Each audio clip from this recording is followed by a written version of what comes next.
Hi there, Dolly friends. Thank you so much for stopping by today. I thought that since I'm going to be working on Whistleby House, which is right in front of you, I would give you all a little reminder or a little introduction for people who are just stopping by for the first time. If you have been with me for a while, you'll remember that Whistleby House is just a cupboard that I've had. I thrifted it many years ago, probably about 9 years ago. I thrifted this and used it in various places around my house. We painted it white, so it was that well-known 1970s brown walnut stain, and we painted it, and it's chipping in different places. It is made out of solid wood. It's pretty heavy. It's about 3.5 feet high and maybe about 3 feet wide.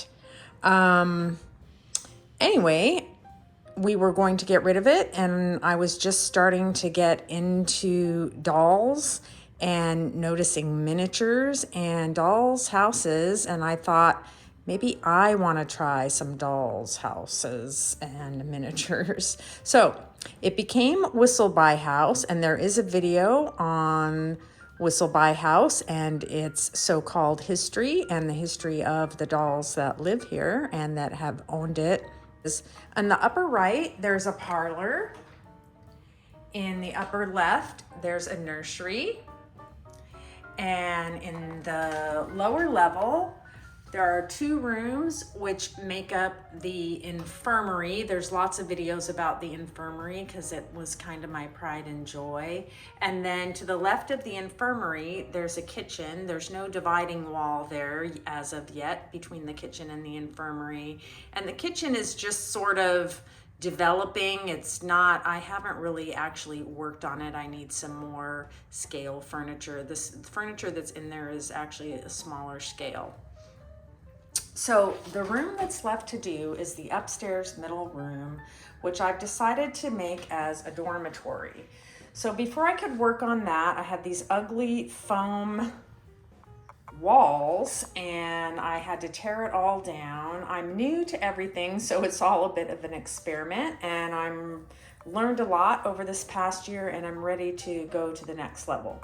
So I've been working on updating the walls and getting ready for the dormitory there. The walls are still downstairs opening their sanitary napkins. There's a video about that if you want to see it. So the infirmary is a bit of a mess, but we're not going to go there. This is Whistleby House, and I want to get the upstairs in ship shape before I move on to my other house, my English triangle house that I really would like to work on this year. I haven't done anything at all to it.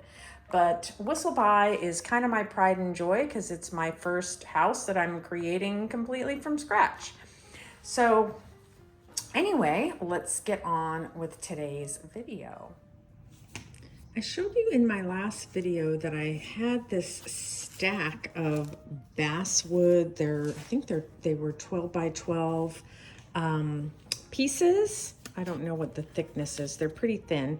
Anyway, I measured out a doorway and a transom window, and I cut some out. There's going to be a wall between the dormitory and the nursery, and the dormitory and the parlor, and each wall will need to be double thickness. Before I work on anything today, I have to sort out these upper walls here. I used a little jewelry hook on my light, which makes it easy to take on and off. Excuse my yellow fingers, I made something with turmeric, which was delicious. So I want to get everything prepped because I am very sloppy and messy and inattentive because I rush. So I want to get everything prepped. And before I do that, I want to show you the paper that I'm going to use up there. I showed a little peek of it before. It's this, and I bought this in a package of vintage Joss paper years ago. I thrifted this. Joss papers are papers that are used in different Asian celebrations, like the Festival of Ghosts or Festival of the Hungry Ghosts and the Lunar New Year. These cutout pieces, I understand, are placed in the window during the Lunar New Year for good luck. They mean different things. I really don't know that much about them. And the Festival of the Hungry Ghosts is kind of like the Day of the Dead out here in the West. And papers are burned and fed to the ghosts, signifying different things. You can find these online. I saw that a package just of these sold on eBay for like $12 or something like, or $8 or something like that. Anyway, the symbols are really cool, and the paper is varying textures and colors, and I would love to use it for some other things too. This one has a lot of gold in it. It's so beautiful, and I think the ones with gold were really used to celebrate the Lunar New Year and signify prosperity and good luck. I really love these cutout ones because I love the red and the blue together. I don't know how I might use those. I'll have to check it out and see. But I'm going to use that sort of textured, natural looking paper. It's really just a little more golden than it's appearing here. It looks kind of like a paper towel here. And I guess it kind of is. It tears pretty easily. So I'm just using Mod Podge, just a matte Mod Podge as a base, and I'm painting over it with the Mod Podge as well. And I'm just gonna go right over this red paint that I did such a bad job on. You can see that the wall itself comes out a little bit, which makes it challenging. So this was the next day, and I was really pleased with the way it turned out. I thought it had the look of like fresco walls that you see in Europe that are painted on the wet plaster. It kind of had that old plaster look, and I liked the way it looked over the red. But as you can see, I'm looking at the ceiling, which I neglected. So I'm using another paper from the Joss packet that's a little bit thinner than the one I used. I can see I need to add some paper to a few areas, but you really won't see the ceiling. It's really quite high. This is the most that you would probably see of this area. Well, now I'm getting ready to work on the wall, and I want to focus on the transom window because while I was out for my walk, I found this roll of cool paper or plastic on the ground, and I thought I definitely can find something to use that for. I was initially thinking of some kind of wall, but when I cut out that transom window, I didn't really have a plan for what I was going to put there, and I thought, I wonder if I could, this is the back of it, and if you peel it, it does become sticky. I thought I might try to see if I could get it to look like stained glass. So I just cut out a piece, and I just started playing around, and I like the way it looks. It looks more like mosaic tiles rather than stained glass per se. I'm going around it with the black Sharpie to sort of indicate the lead that would be around stained glass to see if I could get the look I want. I'm really just playing around. I turned the light off so you wouldn't have so much glare. So it's not see-through, but it does reflect a lot of the light. So I formulated a little pattern and I planned it out. It really kind of took some thought and some practice. You can see at the top of the screen I made one already, and this one will go behind it. They have to go back to indicate both sides of the window because it is not transparent. Yeah, so far I'm really pleased with the way that it's turning out. If you don't have this fancy plastic I have, I don't know where you would find it, you could use you could use trash plastic or acetate or anything clear and draw your own design using permanent markers. So I haven't quite finished this one because you can see I've made little panels. Well, I didn't really show it very well, but you'll see in a minute. You can see above I made some other panels, so I'm taking it off before I've finished it, but I realize what I'm doing in just a minute. So I have to put it in now before I continue with my walls because I want the glass to be sandwiched between the two pieces of wood.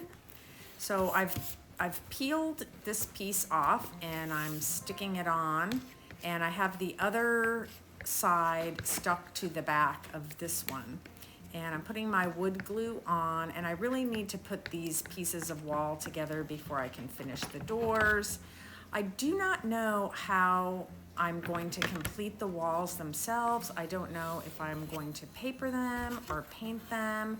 I'm inclined to paint them on the parlor side because there's already 2 walls of paper, and I don't have any more of that paper.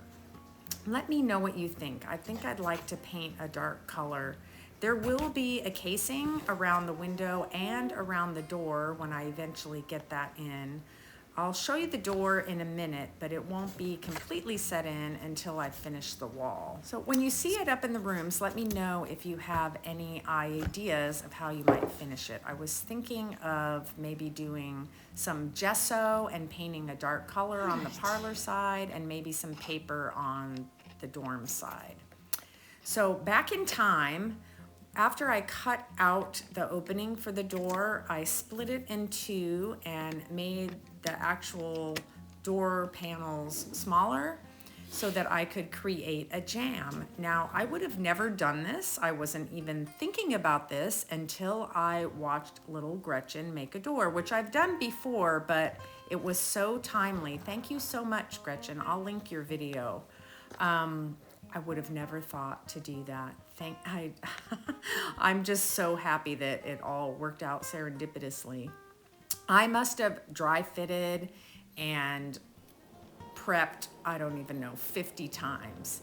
So I'm thinking of using these stickers to embellish the door with some designs. I don't really want to create more panels. So something like that, and then I would paint them. I'll add more detail, but that's just an idea, and I'm not going to do it until I've done the first stain on the door. Right now, I'm getting ready to drill the holes for the pin hinges. Another shout out to Gretchen because I'm using her method of doing it here, and I have the doors just taped in there. And I'm using my little hand drill here. I couldn't find the smallest bit, but I'm using the next one and it was perfect. So here is the window in. I am so happy with it. When the light shines on it, it really gives a shimmer that makes it look like glass. Let me know if you like it. There is a little mistake on this side. I'm not going to tell you what it is, but if you notice it, you can put it in the comments. Yes, it is a little crooked, but I think the casing will hide that. So I'm working on the jam, and I had to get out my True Love Loctite glue because I could not get this jam to stay together with wood glue no matter what. No. I am very nervous right now, so I paused what I was doing to re-watch Gretchen's video. And I cut these little pins out of some brass or copper jewelry pins that I really like. They're about 1/2 inch long. I rewatched Gretchen's video for encouragement, and it really helped me. And I proceeded. I was so nervous about this part because to me, this is like, if this doesn't work, I have to start things all over again. And here is the last pin going in on the bottom. I had to wiggle it just a little bit, and they're in. I was so pleased with myself. I can't even tell you. I'm so glad that I did it. Is it perfect? No. Is it a little bit wonky? Yes, but I don't care. I will be doing more work on the door. Don't be alarmed. I know it's kind of basic.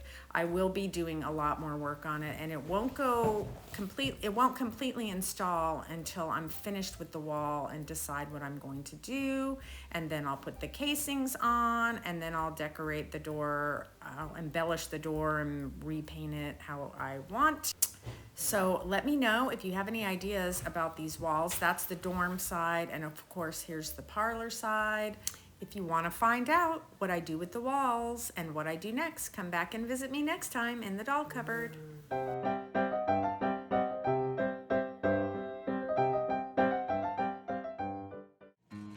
No, no.